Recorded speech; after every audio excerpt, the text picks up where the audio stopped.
Ok, donc venons-en à la notion de stabilité en norme à l'infini, et on va l'appliquer à l'équation de transport, et ça me servira aussi pour l'équation de diffusion. L'idée c'est la suivante, il y a certaines propriétés que satisfait la solution, la vraie solution de l'équation. Hein, on a vu que pour le transport, en gros, hein, parce qu'il y avait la condition au bord, on a vu que u de x moins ct, enfin u de tx, la solution c'était u de x moins gt. Et donc vous voyez en particulier que vous avez toujours le fait que u de tx c'est u de quelque chose. Donc vous avez toujours le résultat suivant, u pour tout est strictement positif. Alors en fait c'est valable aussi hein, quand ça vaut 0. La vraie solution qu'on avait trouvée c'était ça.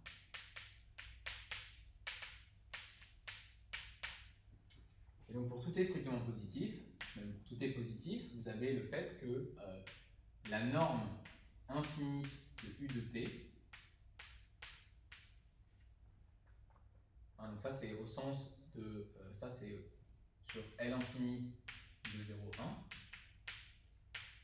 Comme on dit, le max de cette fonction, si cette fonction est continue, hein, vous avez vu cette notion-là en cours, vous avez revu ces notions-là en cours d'analyse de Fourier et en analyse fonctionnelle, j'imagine. Ça, c'est toujours plus petit que la valeur maximale que va prendre U0.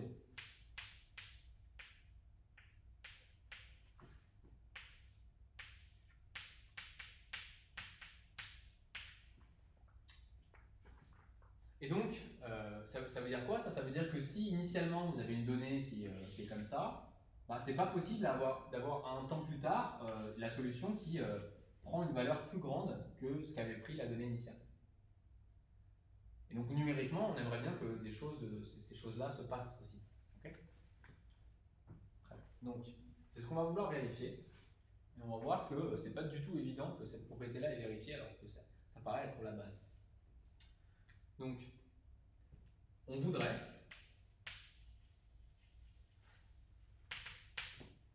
si je note m égale cet objet-là, donc le max, le sup de U0 en valeur absolue sur 0,1, on voudrait avoir pour tout j appartenant, pour toute n, disons, appartenant à 0 nt, pour tout j appartenant à 0 nx, le fait que UJN en valeur absolue, c'est plus petit que grand N. Ce que je viens de dire, c'est-à-dire que la valeur maximale atteinte par U0 n'est jamais dépassée au niveau de la vraie solution, donc au niveau des solutions discrétisées, on aimerait avoir la même chose. Alors, on va vérifier. Que c'est vrai d'abord pour le schéma de l'air explicite de tout à l'heure. Bien sûr, il y a une évidence, c'est que pour tous les schémas qu'on s'est donnés, c'est très clair que ça c'est vrai dans deux situations. Premièrement, si n égale 0, parce que U0j, on a pris ça comme étant égal à U0 de xj. Donc ça, bien sûr, ça ne peut pas être au-dessus de la valeur maximale prise par U0, puisque c'est U0 de quelque chose. Donc ça, c'est bon, on l'a pour n égale 0. Mais on l'a aussi pour j égale 0, hein, parce que les conditions de Dirichlet nous ont conduit à poser U0n égale 0. Hein, donc, dans les cas de l'air explicite et l'air implicite et implicite,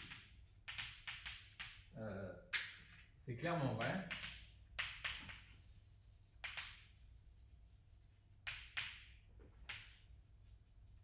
pour n égale 0, ça c'est la condition initiale,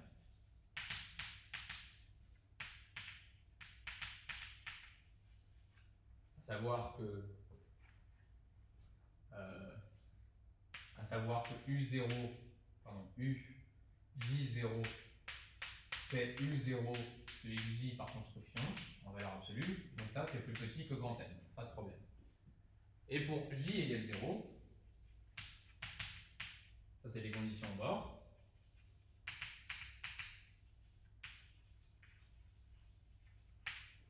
à savoir que U0n c'est égal à 0. Donc c'est bien plus petit que grand N. Tout va bien.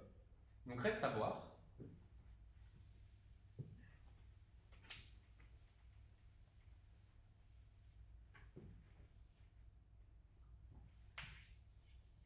Reste à voir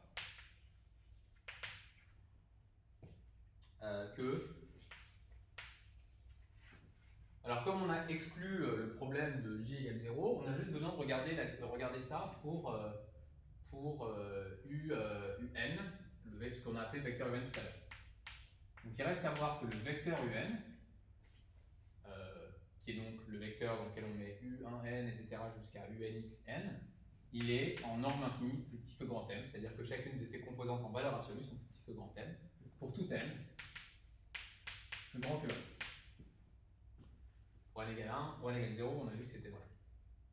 Bah, bien sûr, on va procéder par occurrence.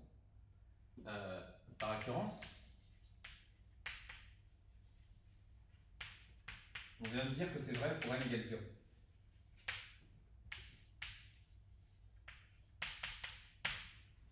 Ok. Si c'est vrai en un certain rang n,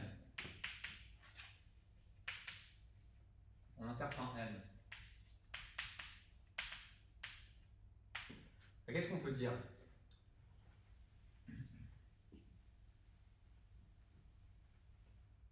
Alors,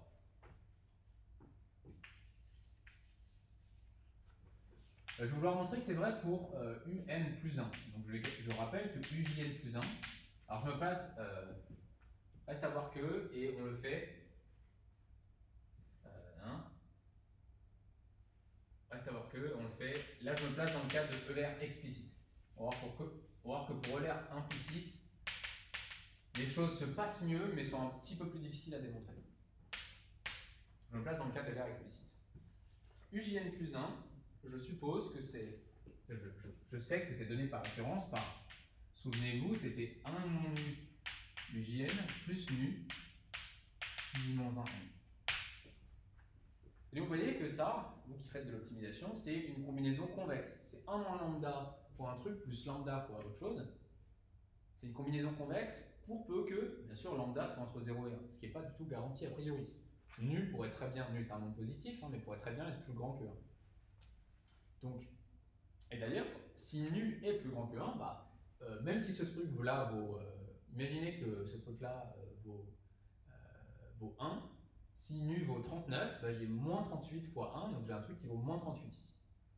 Okay, donc vous voyez par exemple, même si les UJN sont positifs tous, positifs, c'est mieux comme ça, alors UJN plus 1 peut devenir négatif. Ça c'est un petit peu perturbant, hein, parce que c'est aussi une propriété qu'on a vue, c'est une remarque que je fais, et on va voir plus généralement cette propriété de stabilité ou d'instabilité, c'est que pour l'équation de transport, si la donnée initiale est positive, alors bah, pour tout temps, u de tx est positif. Ça vaut soit 0, soit u0 de x moins bt. Et donc vous voyez qu'au niveau discret, ça c'est pas vrai pour l'air explicite, si par malchance nu est plus grand que 1. Okay, donc si nu, alors nu qui est positif, nu est inférieur ou égal à 1, condition très importante, alors j'ai une combinaison convexe. Donc qu'est-ce qui se passe? Ça veut dire quoi? J'ai ujn plus 1 qui est plus petit que combinaison convexe. Si j'ai 1 moins lambda fois a plus lambda fois b, c'est toujours plus petit que le max de a et b. Donc ça c'est plus petit que le max de ujn uj moins 1n. Ça c'est très important ces conditions. Et bah, par hypothèse de récurrence, j'ai supposé que chacune des composantes de un, le vecteur un, est plus petite que grand n. Donc ça c'est plus petit que chacun des deux est plus petit que grand n. Ça c'est l'hypothèse de HR pour hypothèse de récurrence. Donc ça c'est bien plus petit que grand n. Donc sous l'hypothèse que nu est plus petit que 1, alors bah, clairement, par récurrence, on démontre que ça c'est vrai pour tout j.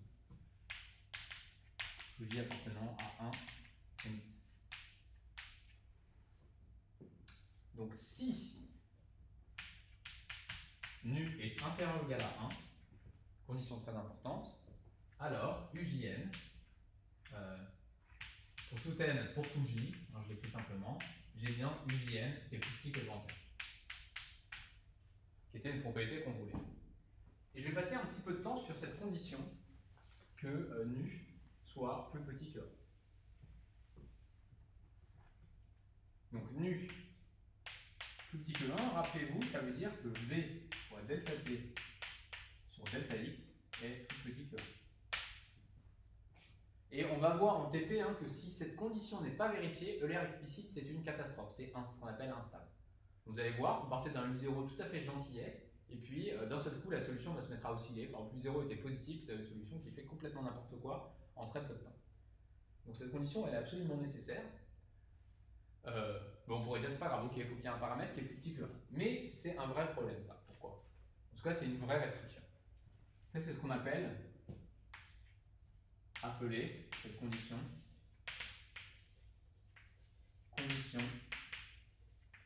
CFL. Ça, c'est le nom des 3 personnes qui ont découvert ce type de condition. C'est Courant, Friedrich et Lewy. Et donc, Lewy, j'imagine.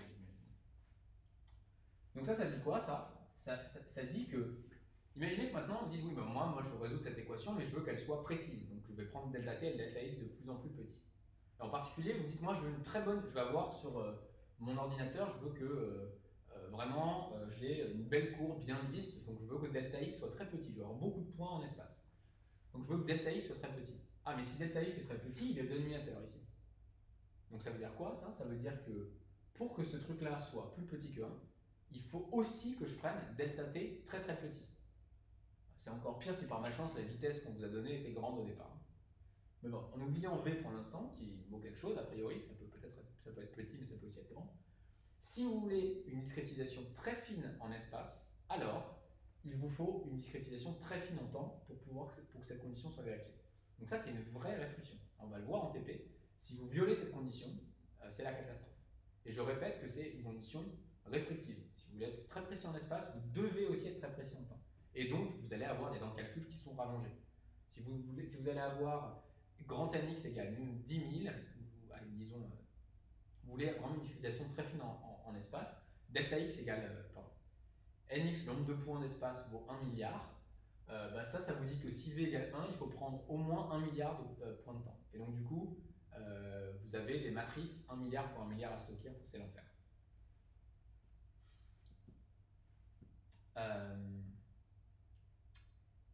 Bref, donc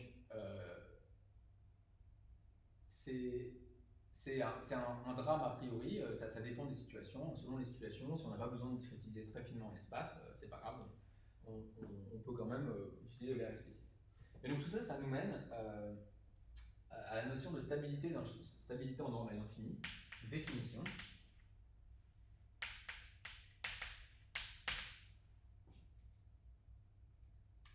Donc, alors, je note, pour un schéma, je note Vn, le vecteur U0, n, U1n, UNXN. Donc j'ai un schéma donné, je note ce vecteur-là qui n'est pas le vecteur grand UN de tout à l'heure, mais Vn avec, je mets vraiment tout le monde. Pour la définition, il faut que je le mette tout le monde. Il se trouve juste que pour le cas particulier d'une équation de transport avec une condition de directée à gauche, ça va aller tout le temps 0, donc on a pu se concentrer sur cette partie. Et la définition générale de la stabilité en normale infinie, c'est la suivante.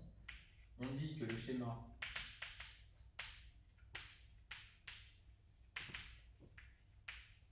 est stable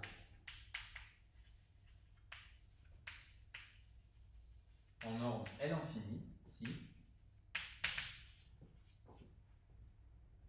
alors c'est plutôt s'il existe,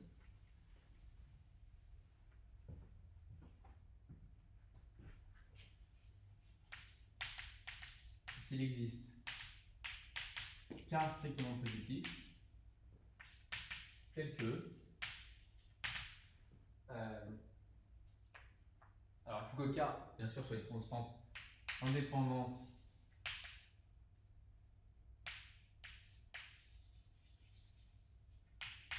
de delta t et delta x, tel que, alors je vois ça comme une constante, tel que pour tout n appartenant à 0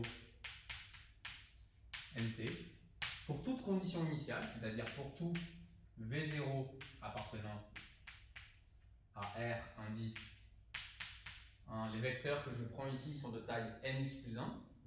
Donc si je pars d'un vecteur v0 dans R nx plus 1 et que j'applique mon schéma, il faut que ce schéma soit tel que la norme du vecteur Vn pour chaque n n'est pas amplifiée démesurément par rapport à celle de V0. Pour tout V0, on a norme de Vn infini est plus petit que k fois norme de V0 infini.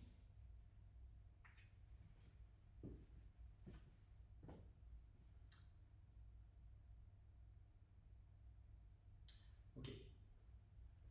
Donc voilà la définition de la stabilité en normale infinie. Et nous, ce qu'on a vu, c'est que le schéma de l'air explicite pour l'équation de transport, on a vu qu'il était effectivement stable en normale infinie. Hein. On a pu prendre k égale 1 ici. Hein. On a montré que la norme infinie de Vn était plus petite que la norme de V0 infini. On a déjà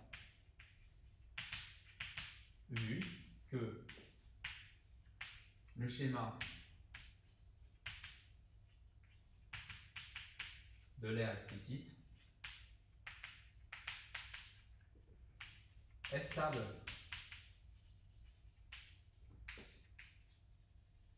en norme à l'infini, mais avec la restriction sous la condition. Ça, on a cette inégalité-là, on a cette propriété-là, sous la condition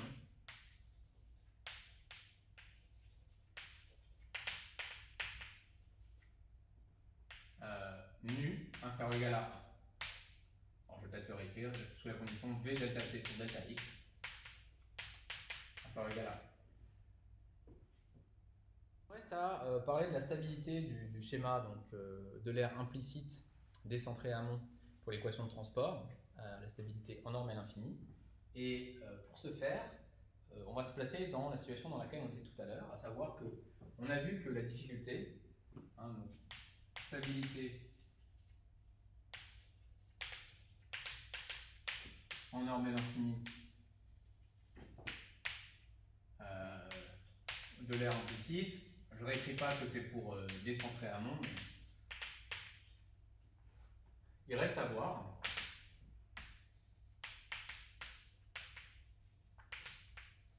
que, alors, nous, ce qu'on veut démontrer, c'est qu'on peut prendre grand K égale 1 dans la formule de la définition de la stabilité. Donc, à savoir que la norme infinie de UN, c'est-à-dire, nous, on a vu qu'on peut se concentrer sur UN plutôt que Vn, puisque le premier élément du vecteur Vn est nul. On veut montrer que la norme infinie de Vn est plus petite que la norme infinie de V0. Reste à montrer que si la norme infinie de UN est plus petite que la norme infinie de U0, alors il en va de même pour la solution discrète au coup d'après.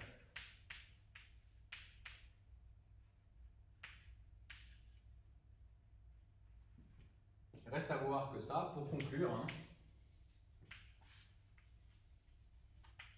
à la stabilité,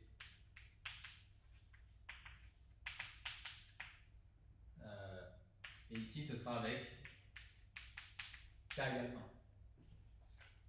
Autrement dit, si j'arrive à démontrer ça, du coup j'aurai démontré que pour tout n, la norme infinie de un est plus petite que la norme infinie de u0. Donc j'aurai démontré le résultat pour k égale 1, alors pas au niveau de vn mais au niveau de un. Mais comme je viens de le dire, vn et un, c'est des vecteurs de même norme infinie puisque le premier coefficient de vn est nul. Donc, alors comment on peut faire ça? On est un petit peu embêté parce que là on n'a pas de formule explicite. On en a une avec une inversion de matrice, donc c'est pas forcément évident. Mais on va pouvoir utiliser une notion qui est très utile pour justement les schémas implicites, c'est la notion de matrice monotone. Une définition. On dit qu'une matrice, on dit que B, la notation c'est B, est monotone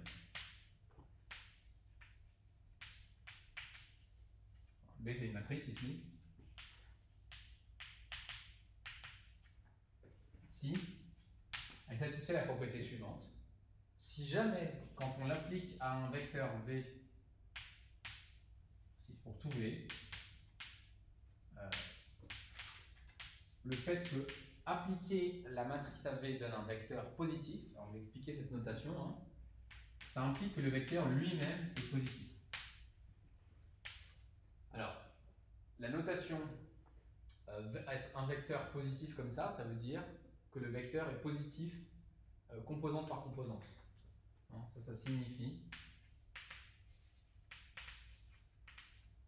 Vj est supérieur ou égal à 0 pour tout j. Chacune des composantes du vecteur est positive. Okay, et ce qui est important, c'est d'avoir des conditions simples qui permettent d'affirmer, simplement en regardant une matrice, qu'elle est monotone. On va en donner une, l'N. Je ne sais pas pourquoi j'ai changé de notation dans le poly. Donc, soit B satisfaisant.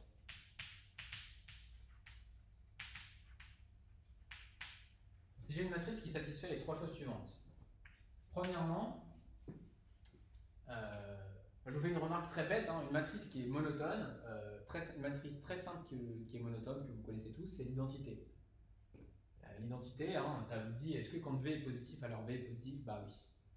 Et donc, on va donner un lemme qui dit, bah, si la matrice B est suffisamment proche de l'identité, vous allez voir que c'est quand même des hypothèses assez générales, hein, ça ne va pas non plus être trop proche de l'identité, mais l'idée c'est quoi? C'est qu'il faut que les coefficients diagonaux ils soient vraiment plus forts et suffisamment positifs par rapport aux coefficients extra-diagonaux. Donc A, on va supposer que, on va commencer par les coefficients, ce que j'ai mis en premier, les coefficients extra-diagonaux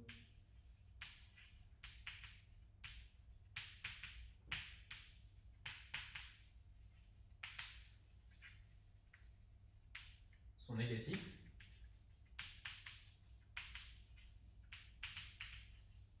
Ça veut dire quoi? Ça veut dire que C, BIJ est négatif pour tout i différent de j. Ça, c'est la première demande. La deuxième demande, c'est la chose suivante. Il faut que les coefficients sur la diagonale E soient strictement positifs. Les coefficients diagonaux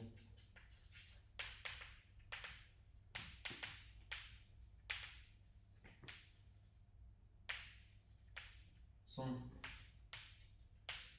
positifs, pardon, strictement positifs. Je vais l'écrire.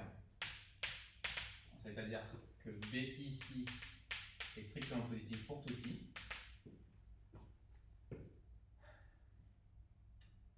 Eh bien, sous une dernière hypothèse, que vous avez peut-être déjà vue, au moins en exercice, par exemple en L1 ou en L2, si de plus la matrice est à diagonale strictement dominante, si B est à diagonale strictement dominante, ça veut dire que la diagonale est en valeur absolue plus grosse que ce qu'il y a en dehors de la diagonale, et ça s'écrit comment ça? Strictement dominante. Donc rappelez ce que ça veut dire. Hein.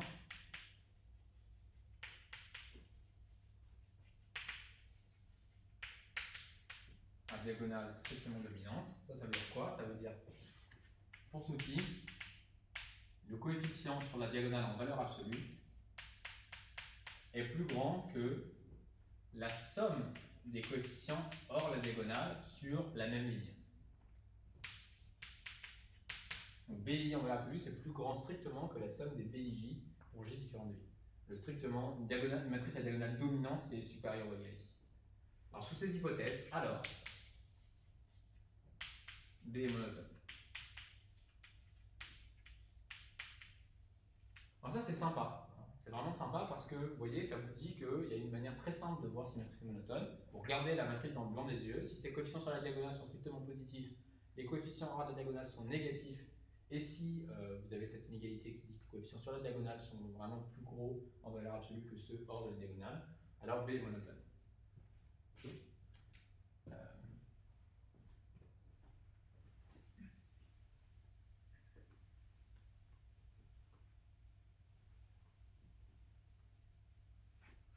On va utiliser ce résultat-là dans le cas de dans le cas du schéma de l'aire implicite.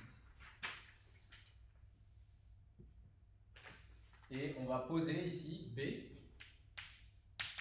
égale identité moins 1. Hein, pourquoi? Parce que c'est la matrice, on l'a vu, qui relie UN plus 1 et UN. On a BUN plus 1 égale UN. Alors, et la première remarque que je veux faire, c'est que cette matrice-là, elle est bel et bien monotone. Pourquoi? Je vous rappelle que B, c'est une matrice sur la diagonale, il y a 1 plus nu, et en dessous de la diagonale, il y a moins nu.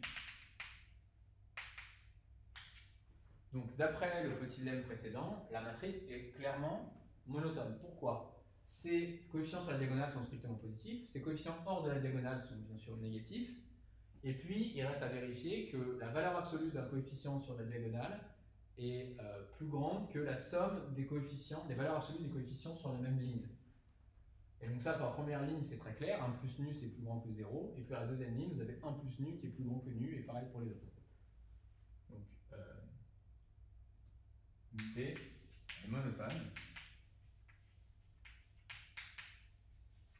Donc je répète, hein, pour le signe de coefficient c'est évident, et je dois vérifier que pour la première ligne, 1 plus nu est plus grand que la somme des valeurs absolues des autres coefficients. Ils sont tous nus sur la première ligne, donc c'est bien valable. Pour la deuxième ligne et toutes les autres, je dois vérifier que 1 plus nu en valeur absolue, c'est plus grand que, il n'y a qu'un autre coefficient qui est non nul, c'est moins nu, en valeur absolue il fait nu, donc j'ai bien 1 plus nu qui est strictement plus grand que nu. Okay. B est monotone. Okay, c'est la première remarque. L'autre remarque que je vais faire, c'est que c'est un petit peu comme tout à l'heure avec la combinaison convexe. À peu de choses près, quand on somme les coefficients sur une ligne de B, on tombe sur 0. C'est vrai sur n'importe quelle ligne, sauf la première. La première, si je somme, ça fait 1 plus nu. Et toutes les autres, ça fait, pardon, ça fait pas 0, ça fait 1. 1 plus nu, moins nu, égale 1. Donc de plus, on a de plus. Et pour l'écrire, je vais écrire ça de manière plus compacte. De plus, B, indice B1. Donc si j'applique B, la matrice B, au vecteur où il n'y a que des 1, eh bien, si je fais le calcul, ça va me donner justement la somme des coefficients par ligne. Et donc ça, on vient de voir que c'est plus grand que 1. Ici, 1, c'est le vecteur.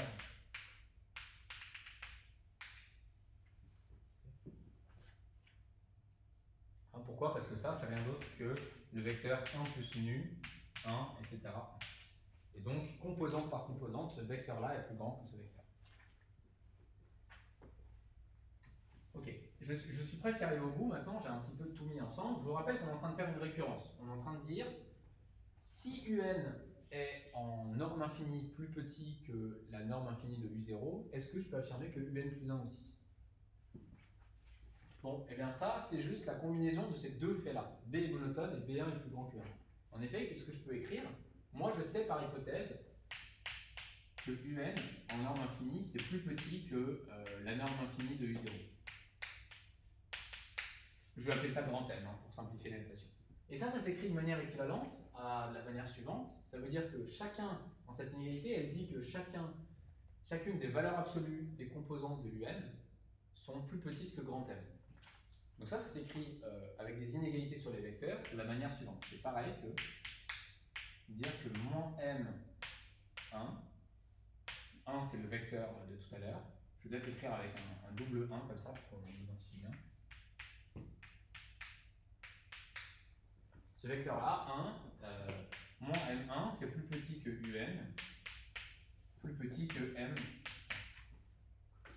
Hein, vous vérifiez, ça veut vraiment bien dire que la valeur absolue de chacune des composantes de ce vecteur est comprise, enfin chacune des composantes de ce vecteur est comprise entre moins M et M, et donc précisément ce qu'il y a au-dessus. Ok, donc bah, du coup, j'en déduis quoi? J'en déduis que moins M1 est plus petit que B UN plus 1, plus petit que B UN. Pardon, que M.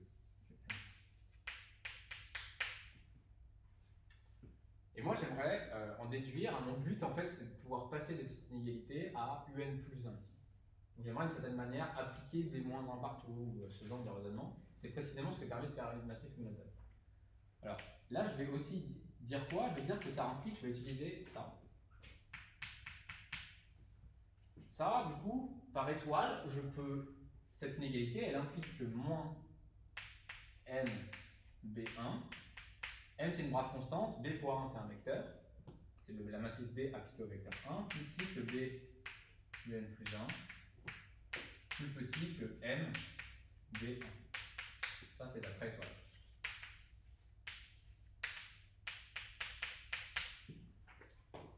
J'ai simplement ici j'ai majoré 1 par b fois 1, et ici j'ai minoré moins 1 par moins b1.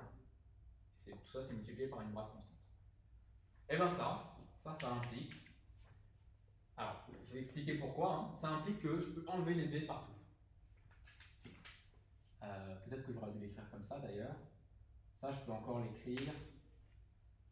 Donc j'insiste sur le fait que ça c'est rien d'autre que moins b appliqué au vecteur n1. N c'est une brave constante, donc je peux la rentrer dedans. C'est moins b appliqué au vecteur m1, et ça c'est b appliqué au vecteur m1. Et cette inégalité-là, je l'ai obtenue d'après. Et donc là, je prétends que dans cette inégalité qui fait apparaître b partout devant chaque vecteur, b devant moins m1, b devant un plus 1, b devant m1, j'affirme que je peux en déduire que moins m1 est plus petit que un plus 1 est plus petit que m1. Et ça, c'est équivalent, bien sûr, à dire, hein, c'est ce que j'ai expliqué tout à l'heure, équivalent à ce qu'on veut, c'est-à-dire norme de un plus 1 infini plus petit que grand n. Ok, alors pourquoi c'est vrai ça? Alors ça, c'est vraiment la propriété de... je vais l'écrire là. C'est vraiment la propriété de ce que c'est qu'être monotone. Être monotone, ça vous permet en fait, si vous avez une égalité BU plus petit que BV, ça permet d'enlever les B. Ça implique que U est plus petit que V. Ah, donc ça, je l'ai obtenu comment? Ça, c'est car B est monotone.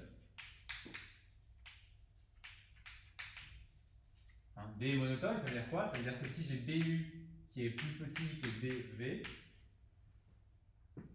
comment j'en déduis que U est plus petit que V? Simplement, j'utilise la propriété de monotonie qui me dit que ça c'est pareil que de dire que B, V moins U est positif.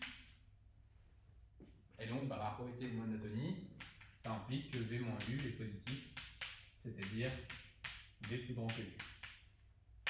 Donc, j'ai utilisé cette propriété-là, hein, en regardant par exemple une égalité de droite. Là, j'ai B fois quelque chose plus petit que B fois quelque chose, donc UN plus 1 plus petit que M fois 1. Puis si je regarde celle-là, j'ai B fois moins M1 qui est plus petit que B fois UN plus 1, donc moins M1 est plus petit que UN plus 1. C'est exactement ce que j'ai là. Okay, donc ça clôt la preuve. Et vous voyez que la magie, un peu comme pour les EDO, c'est qu'à aucun moment j'ai dû faire une hypothèse restrictive, par exemple sur la NU. La preuve au total finalement que ELR implicite est stable en norme L infini, c'est une preuve qui est valable inconditionnellement. ELR implicite est stable en norme L infini. Et on dit inconditionnellement, c'est-à-dire qu'il n'y a pas de condition restrictive.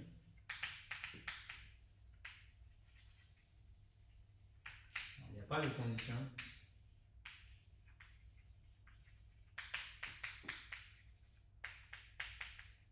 Alors vous allez me dire, du coup, pourquoi utiliser l'air explicite plutôt que l'air implicite? Bon, il y a des avantages et des désavantages. L'air explicite, on a cette restriction très pénible sur delta t et delta x, qui du coup ne le rend pas très adapté si on a besoin d'avoir une discrétisation extrêmement fine en espace.